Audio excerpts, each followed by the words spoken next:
Brisbane Airport just a little earlier.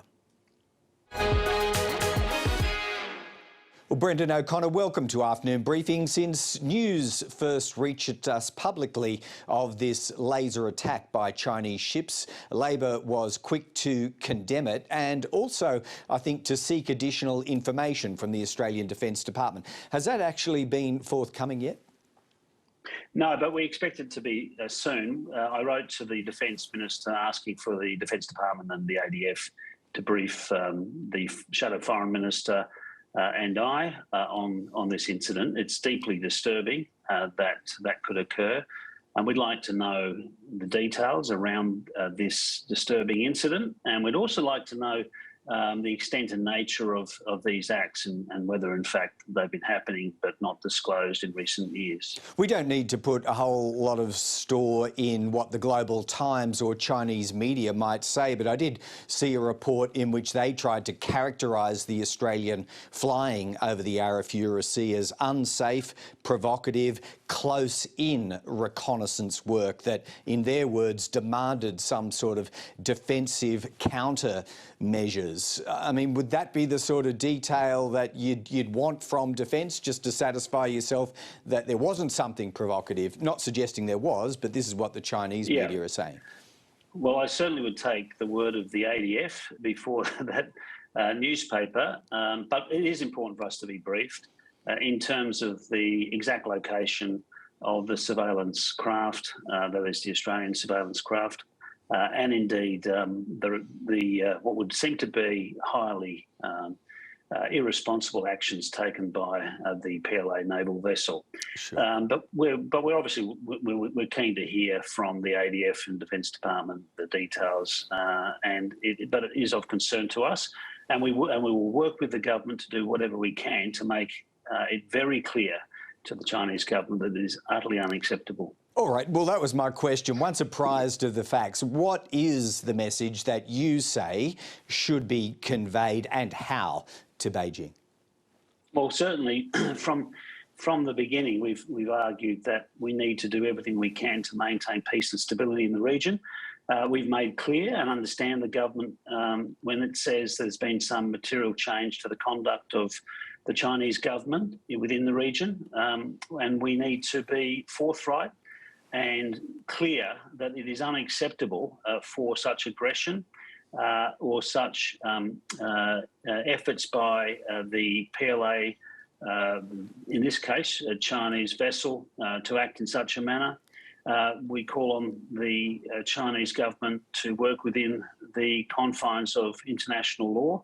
And of course, we should be making that very clear to that government. So to the best of your knowledge, Brendan O'Connor, bearing in mind where it happened, I mean, this was in Australia's exclusive economic zone. It wasn't in the South China Sea. On the facts available, would this stand, do you believe, as the single most aggressive and assertive piece of military action directed by Chinese craft against Australian? Look, if the details are as they've been purported, and I've got no reason to think otherwise, certainly it is a very serious and disturbing incursion. And I'd have to say we'd need a briefing to know whether, in fact, that is, the most egregious acts in recent times.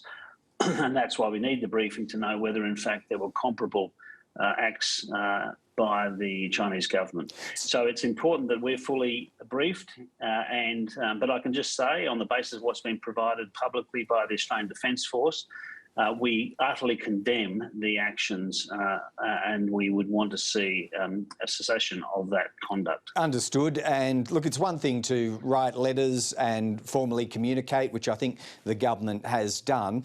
But in your opinion, should there be room for further escalation on the scale of protest here by Australia? I'm thinking about things like withdrawing, say, a defence attaché from the embassy in Beijing. I mean, should more be done than just the writing of words? I think there's a number of things that could be contemplated, but I think that would be subject to briefings by Defence and DFAT and other heads of national security agencies. As a former member of the National Security Committee of Cabinet, along with the Shadow Foreign Minister, Penny Wong. We've had experience in dealing with such matters in government, as has indeed the Labor leader. And we'd want to make sure that we have got all of the advice, all of the intelligence before making a decision as to what would happen. But I'll just say this, if the government's been fully and comprehensively briefed, and of course they're more likely to be briefed quickly and quicker than the opposition, then of course, if the advice is that we were to do more, it is very likely that Labor would immediately agree with the government in responding the strongest possible, by sending the strongest possible message to the Chinese government. This is utterly, unequivocally unacceptable. OK, so not a hair's breadth of difference between you and the government there. Can I ask you, though, some commentators have spoken about the speed of attribution. I mean, it seems like a bit of a no-brainer that this was the Chinese ships in question. But the fact that this was security cleared and brought into the public realm relatively quickly by Australia, is that something you would applaud? Let me just ask that question first of all. Is that something you would applaud, the fact that it was rapidly made public? Well, if it happened, then I think there's no reason why it should not be disclosed, so people are aware of the conduct of the Chinese government. And to that extent, it provided the opposition to join with the government and condemn such conduct unequivocally. The briefing that will be provided may go to whether, in fact, there are comparable examples of Chinese behaviour. And that's, I think, an important thing for us to at least understand. It's not for us to say we have a problem with the expedition by which this matter has been disclosed publicly, but we would like to know whether, in fact, there's been comparable matters that have yet to be disclosed or weren't disclosed. Now, there may not be. Yeah, well, at the risk of sounding cynical, and I'm not trying to be, but I think the observation has been made by some people. Could the speed with which we found out about this incident be related to the echoes from last week, where bipartisanship was in question, national security was very much in question? Do you draw any linkage there at all? Look, I mean, a sceptic would have, I'm sure, would ask that question, and it may be a reasonable question to ask. But the fact is that matter has happened, and our fundamental response must be the focus upon our sending a strong message to the Chinese government.